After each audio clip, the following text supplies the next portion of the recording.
Choutuppal municipality కేంద్రంలో గల విద్యానగర్లో ఉన్న ప్రతిభ వొకేషనల్ జూనియర్ కళాశాలలో బుధవారం చౌటుప్పల్ మున్సిపాలిటీ ఆధ్వర్యంలో స్వచ్ఛతా హీ సేవ 2024 కార్యక్రమంలో భాగంగా కళాశాల పరిసరాలు శుభ్రం చేస్తూ కళాశాల విద్యార్థులచే మానవహారం నిర్వహించడం జరిగింది। ఈ కార్యక్రమానికి ముఖ్య అతిథిగా మున్సిపల్ కమిషనర్ కోమటిరెడ్డి నరసింహారెడ్డి హాజరై మాట్లాడారు। చౌటుప్పల్ మున్సిపాలిటీ కేంద్రంలో గల విద్యానగర్లో ఉన్న ప్రతిభ వొకేషనల్ జూనియర్ కళాశాలలో బుధవారం చౌటుప్పల్ మున్సిపాలిటీ ఆధ్వర్యంలో స్వచ్ఛతా హీ సేవ 2024 కార్యక్రమంలో భాగంగా కళాశాల పరిసరాలు శుభ్రం చేస్తూ కళాశాల విద్యార్థులచే మానవహారం నిర్వహించడం జరిగింది। ఈ కార్యక్రమానికి ముఖ్య అతిథిగా మున్సిపల్ కమిషనర్ కోమటిరెడ్డి నరసింహారెడ్డి హాజరై మాట్లాడుతూ ప్లాస్టిక్ వినియోగాన్ని తగ్గించి భూగర్భ జలాలను పెంచే బాధ్యత నేటి పౌరులపై ఉందని, పరిశుభ్రత మనందరి బాధ్యత అని తెలిపారు।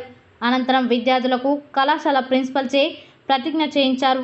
ఈ కార్యక్రమంలో స్థానిక కౌన్సిలర్ తాడూరి శిరీష పరమేష్, కళాశాల కరెస్పాండెంట్ సిలివేరు ధనలక్ష్మి, కళాశాల ప్రిన్సిపల్ సిలివేరు శ్రీనివాస్, నాయకులు పేరపల్లి స్వామి, తాడూరి వెంకటేష్, చింతల సాయిలు, మున్సిపల్ సిబ్బంది, పర్యావరణ engineer Renukumar, ward officer Mahesh, Rajender, manager Lingaiah, bill collector Balaraju, Bhaskar, కళాశాల అధ్యాపకులు బి పూజ, డి పూజ, సిహెచ్ యువరాజు, బి శ్వేత, ఎం సంధ్య, జాన్ తదితర కళాశాల విద్యార్థిని విద్యార్థులు పాల్గొన్నారు।